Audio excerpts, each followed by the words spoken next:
I'm Daniel Levine, and this is the Bio Report.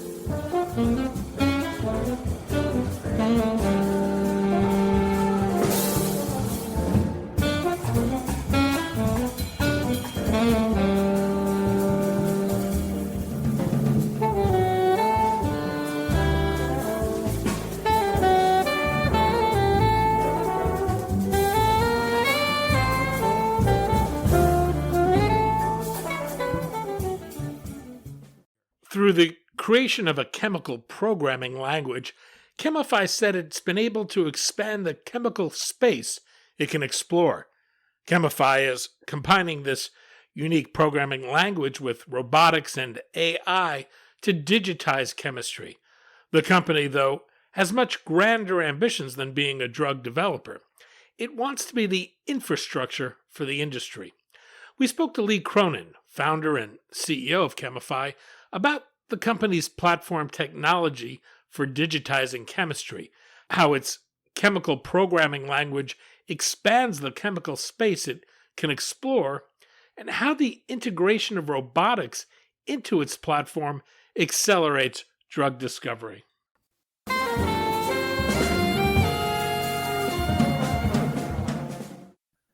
Lee, thanks for joining us. Nice to be here. We're going to talk about Chemify, the digitization of chemistry, and what the effects of doing so might be on drug discovery. Let's start with the concept of digitizing chemistry, though. What's meant by this? So for us, digitizing chemistry is about building the infrastructure to, first of all, encode all of chemistry and then run it on a virtual universal robotic system, and then build that robotic system and actually make every single molecule that's ever existed and ever will exist. So that's kind of like a big bird's eye view of the kind of the concept and the ambition. Down to earth, it literally means building a very simple programming language that can run on universal hardware to do chemistry and that scales. Walk us through the Chemify platform and explain what that includes. Yeah, so the Chemify platform has a number of components that we've built. And I suppose I'll probably just start as if you were coming to it as an external, partner, rather than giving you the sciencey, wiancy stuff and the technical of the rocket engine. So let's say you come to us and you say, we'd like to discover or design or make a molecule. Let's just start with make. We would take a look at the molecule, add it into the system, and the system would basically digest that molecule, if you like, and figure out how to disconnect that molecule. And that process is called retrosynthesis in chemistry.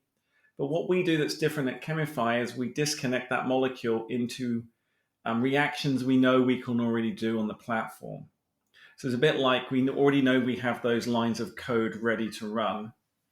And then we would then basically literally order the reagents. We have an automatic system orders the reagents and then basically puts the reagents together in the platform, measures the progress using a kind of autopilot, if you like. And then when the molecule gets made, we then check the analytical data that the molecule is as expected. That's in the make. In the design, people would come and say, we'd like a molecule that is blue. So we would then design blue molecules using theory and then a bridge to our system. Or maybe we're designing a drug where people say we want to make a molecule that binds to this protein. Or more speculative, people say we might want to make a molecule that has this effect in our assay and not even know what structure the molecule should be.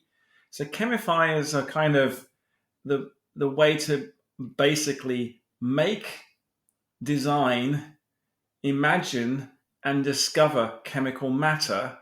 And that uses our large molecular model, which is a hybrid of many different AIs But the logic at Chemify is we can only imagine what we can make, which might sound obvious, but that's kind of a very special feature of us. So that's Chemify in a nutshell. You alluded earlier to your programming language. Chemify actually uses what it describes as a chemical programming language.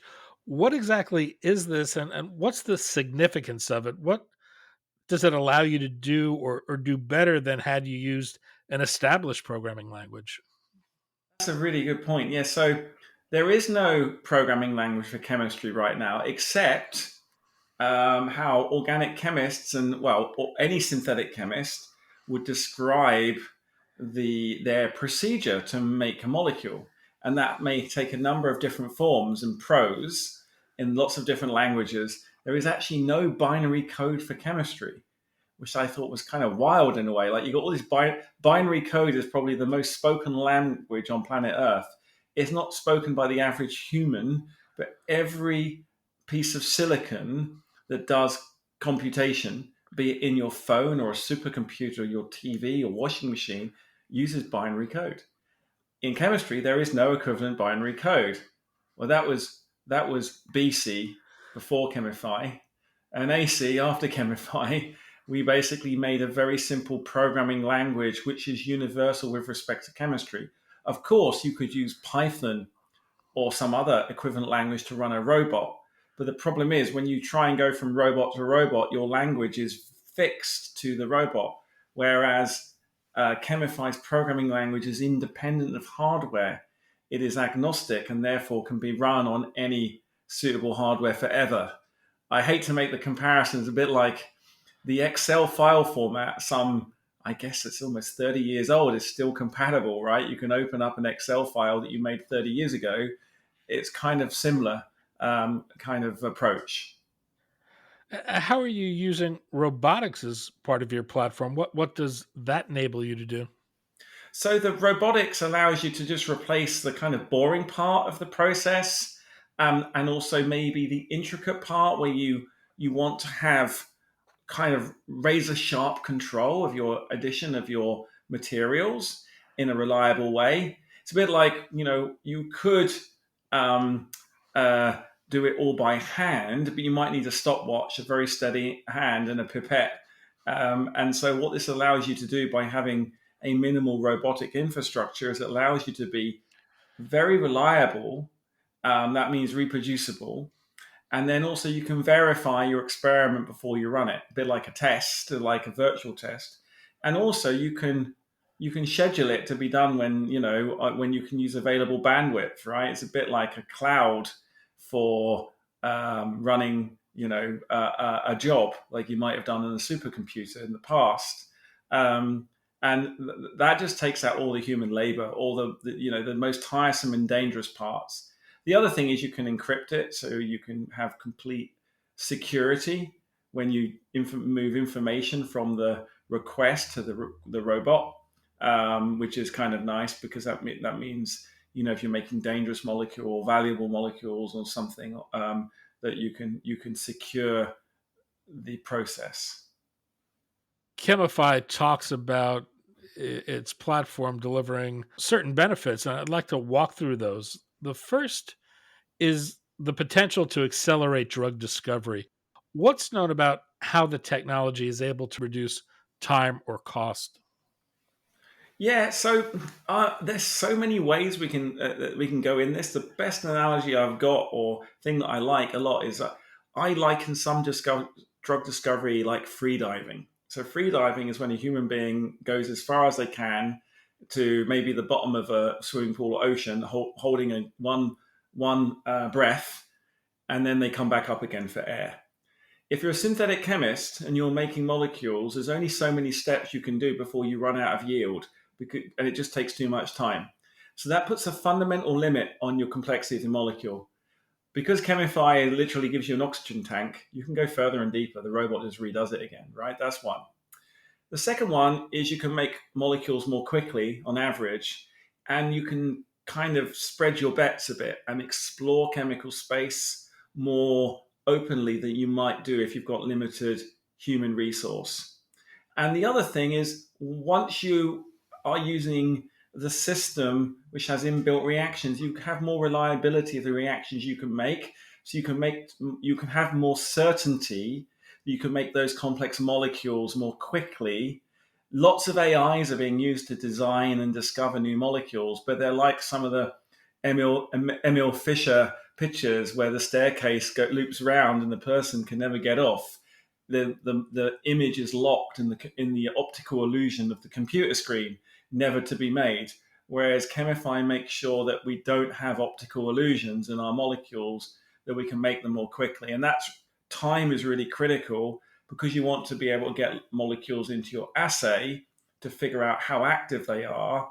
And then the final thing is we are an exoskeleton or an add-on to the organic chemist brain, the same way that chess players now use AIs to find new moves and new intuition, and they don't compete with an AI. You wouldn't.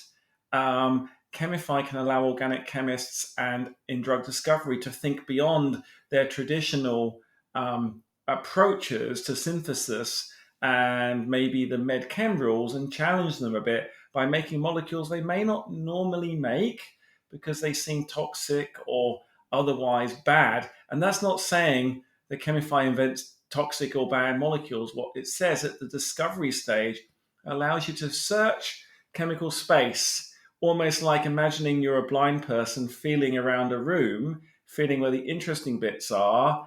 And then once you get a handle, you then focus in on that, and then you make it chemically more and more reasonable. So there's there's a lot in there, but it's about time, complexity, and bias.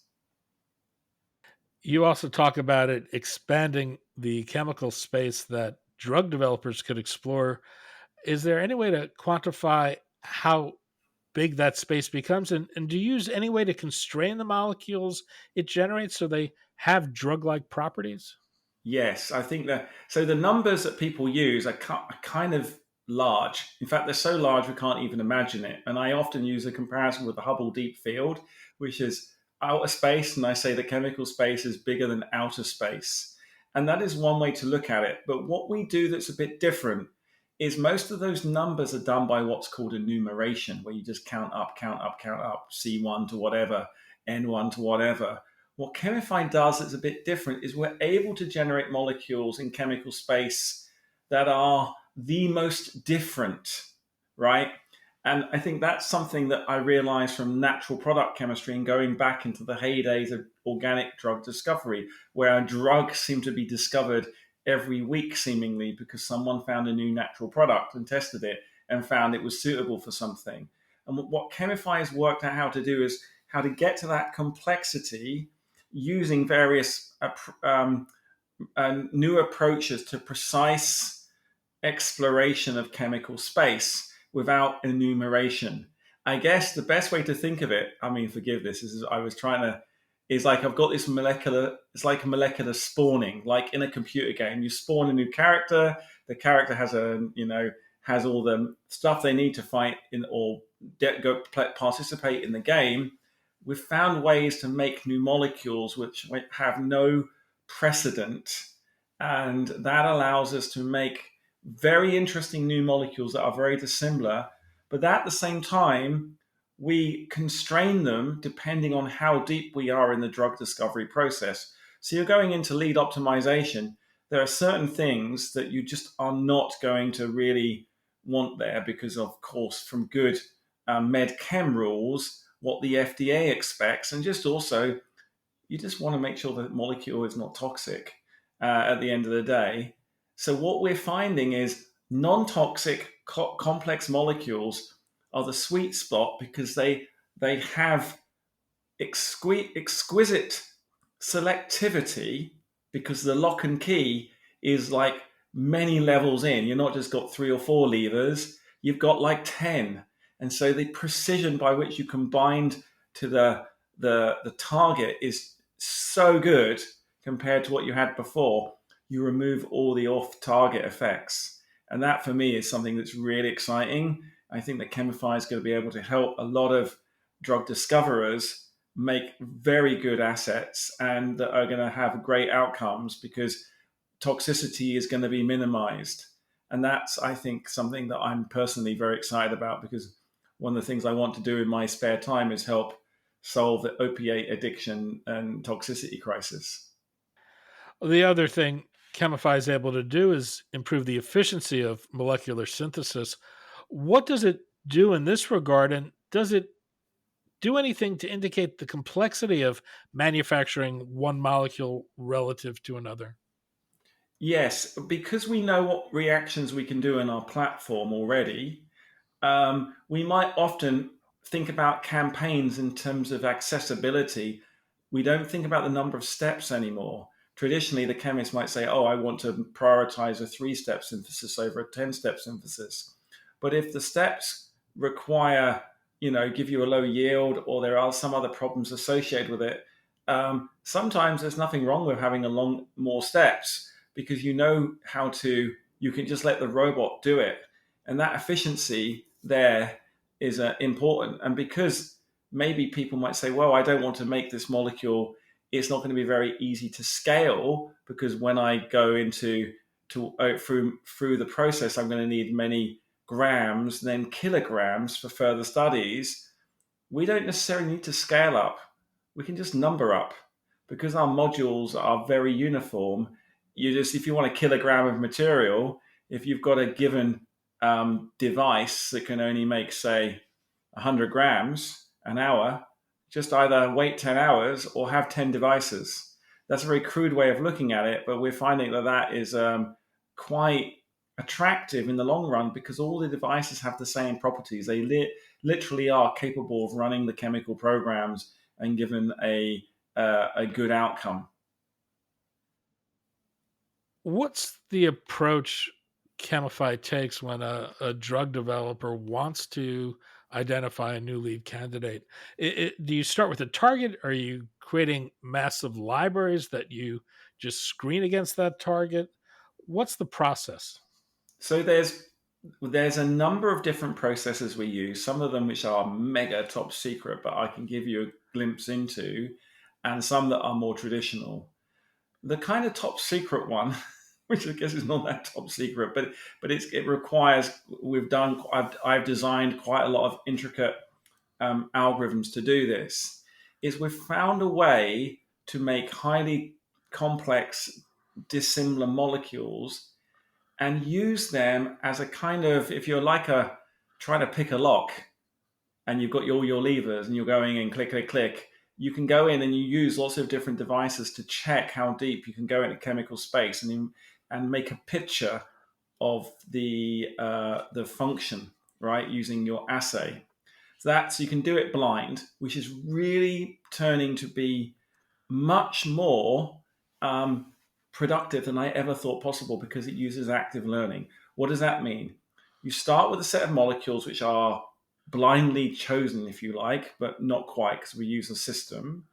We then screen them and then we look at the differential activity. And they're going to all be terrible, of course, but that differential activity gives you a hint. And you go around those cycles and you do what's called molecular structure gradient descent, which is very similar to what you do in a neural network when you basically do a gradient descent in learning.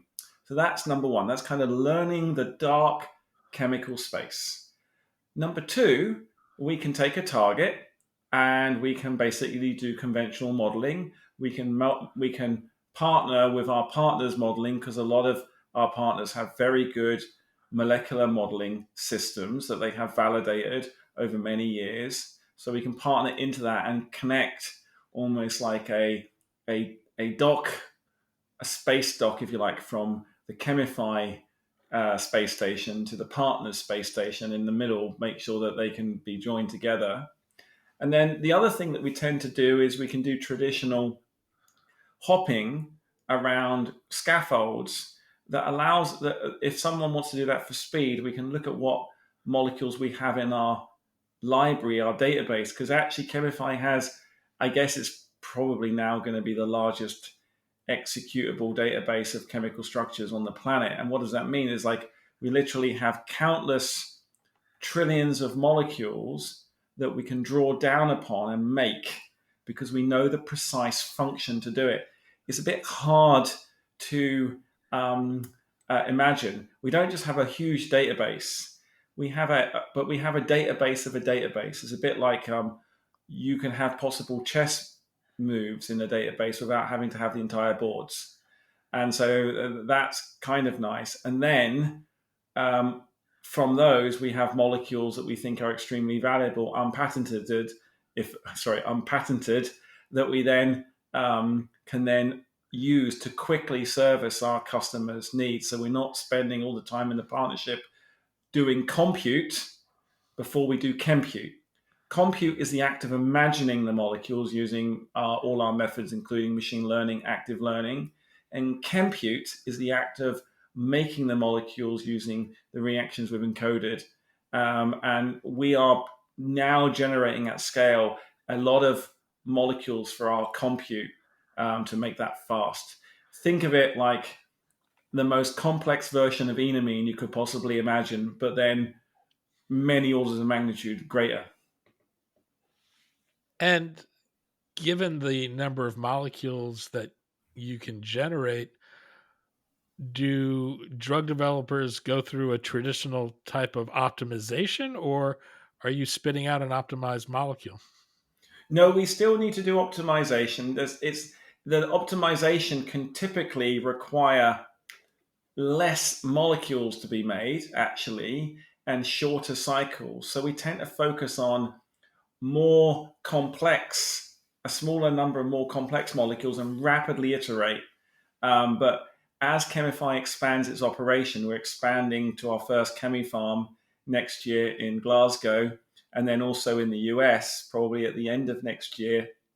Um, our ability to make molecules is going to go up several orders of magnitude until we're like, kicking out hundreds of thousands of molecules a year, which are incredibly complex. They're not just methyl, ethyl, butyl, futyl. They're very different. And what's been done to validate the model? We validate the models partner by partner. We have a base model. I think there is value in validating toxicity. We've got that on the list, right? Of basically taking all our molecules and making sure that they are non-toxic to in a certain range of assays. But really, we try and do it partner by partner because ultimately, the partner and Chemify are co-generating assets together, which ultimately will be taken by the partner through the process. I like to think of Chemify as building the infrastructure for drug discovery and de-risking the difficulty of getting those most important molecules that ultimately become the assets that are validated by the partners' amazing, biological insights and history and preclinical and clinical processes. And what's the business model? Is it to work through partnerships? Is it to act as a service provider, or is there any expectation you'll build your own pipeline? So I think that Chemify wants to be the infrastructure for all drug discovery. So I think us going in and being a drug discoverer probably is not right for us. And I think actually it limits our ability to work with everyone. Think of us like NVIDIA. NVIDIA basically has built the hardware that drives most of the AI model building. And they give that hardware to OpenAI, XAI, and so on and so forth, and Anthropic and so on. And so Chemify sees itself a bit like NVIDIA, building compute for people, working with people to make the best molecules we can. And I think that by doing that, we are able to learn to do more chemistry, and that allows us to get better and more reliable. So in like the entire, in a way, the entire industry is investing in its future to get access to molecules because we're, literally providing infrastructure to everybody, equally, right? So at the moment, of course, we might do, specific kind of projects that require some exclusivity. But to answer the question more fully, we have a service model where people will buy molecules from us, right? We also have a design process where people will co-design molecule with us. And we also have a discover design, if you like. And those have different attributes, partnerships, downstream considerations. But where we're starting really is, at all levels, because people are beginning to realize that we can access the molecules more quickly than they can get with other providers more securely, and that our AI can help their AI. It's not in competition. It's an increase of IQ, not a stealing or decrease of IQ.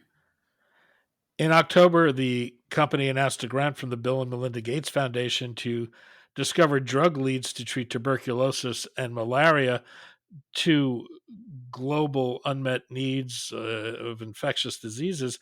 Can you explain how big an unmet need these represent? Yeah, I mean, both of them are pretty huge. The foundation is really excited about kind of trying to address them, right? And what we've done with our partners is trying to help them look at these targets that so far have eluded the best science, right, and the best molecular pharmacology and the best medicinal chemistry. And so it's quite exciting because obviously our partners have very good instincts about what they're trying to get, but they're just limited in the chemical space they can access and the speed and the ability to learn from the molecules they've made before. I think one of the things that's really nice about that process is we would generate a set of molecules, get data for those molecules, use our system to then propose new molecules based on the former ones and keep going around that loop. And all the time, the properties are just getting better and better and better in terms of ADME, DMPK, binding, constants, toxicity, and all that stuff. And you can weight those accordingly, right? You can make sure that you kind of co-evolve, if you like, the properties. So you want to make sure you increase the efficacy and decrease the toxicity, right? If that's the right combination of words to use. And that's something you can link together rather than doing it stepwise, which kind of sometimes you can go 3 steps forwards and 2 steps back and say, oh, it's got better activity, but it's much more toxic now. And so we weight those things together, so we're always getting the best compromise. Once you have lead candidates, what's the plan for moving them forward?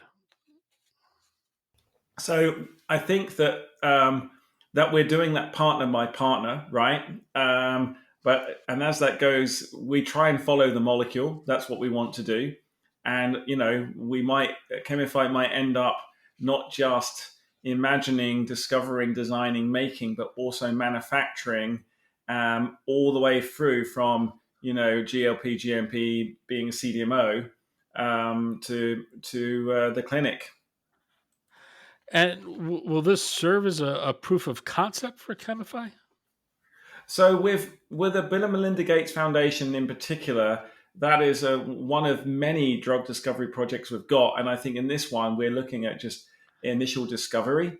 I'm not sure how far it will go beyond that. I think they've got so many discovery ideas. Our bandwidth is quite saturated. So, but with a few others, we have got we've got a couple of very good lead optimization, almost final candidate chemistry going on, where one partner, well, actually, probably it's more like 5 partners at the moment, have got really complicated molecules that are the molecule they need, but it's very hard to make. In a CRO, it's very fragile supply chain, and they want Chemify to encode it to make it reliable so they can almost get it on demand, like dialing a molecule, flick a switch, and here it comes. So we're kind of working at all spaces. It's just a question of matching our bandwidth, because although the company is growing rapidly, we still have fixed bandwidth, and that changes dramatically early next year. So we're working all across just to prove that the technology is fit for purpose, fit for the market as we take the products across the piece. And forgive me, what changes it next year? Our Chemi Farm opens in Glasgow. So if there is rate limiting steps, you have bandwidth limits. What evaluation goes into what partnerships you'll actually pursue? Well, that's kind of at the moment what we're trying to do is get partners, or not. We're trying to find partners that will stress test different parts of our technology stack, which I think is quite good. So that's one thing. The other thing is I want to do work that will make a difference. I think there are some people that think robotics, chemistry, can you just make us a load of molecules cheaper than someone else? And that makes me slightly sad because I don't want it to be a race to the bottom. I want Chemify to help everybody get access to more molecules more quickly and make them sophisticated. So we're trying to make sure that we are adding value using our technology and the approaches to the algorithm development and integration. But really, we're having a lot of fun working with lots of different customers, like from supplying complex molecules, making intermediates that are required, developing kind of new sets of prospective screens, doing lead optimization, candidate selection. So there's quite a lot. We're also doing one or two non-pharmaceutical discovery. The technology to Chemify is equally applicable to agrochemical work, to fragrances, surfactants. I want to make a smellify. No, I'm just joking. We will do fragrance stuff, but probably not on our own. We will do fragrance discovery because it's a really interesting chemical space. And at the end of the day, any area of chemistry that allows us to learn more reactions and become better at chemistry, the more powerful Chemify can become, and the more able it can become to actually serve a wider set of needs. Like, for fun, with a collaboration, we made a Zimpic just for fun, just to see if it could be done, right? Looking at non-traditional peptides and all of this stuff. And did it work? Yeah. We just did it internally to see, right? Because of course that's not our molecule to make, but there are some people out there who might find other peptides interesting. Fusing non-canonical amino acids and additional chemistry you need to do. And lots of people are trapped by the fact that they do a lot of peptide synthesis, but as soon as they want to do digital chemistry outside the peptide synthesizer, they're stuck. So that's a good example where Chemify can unify traditional peptide synthesis and additional programmable chemistry beyond a peptide sequence. Lee Cronin, founder and CEO of Chemify. Lee, thanks so much for your time today. Thanks very much. It's been great to talk to you. Great questions.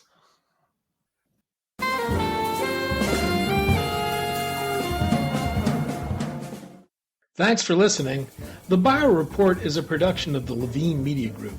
To automatically download this podcast each week, subscribe to our RSS feed or through iTunes or other podcast manager. To join our mailing list, go to levinemediagroup.com. We'd love to hear from you. If you want to drop us a line or are interested in sponsoring this podcast, send an email to danny@levinemediagroup.com. Special thanks to Jonah Levine, who composed our theme music, and the Jonah Levine Collective, which performs it.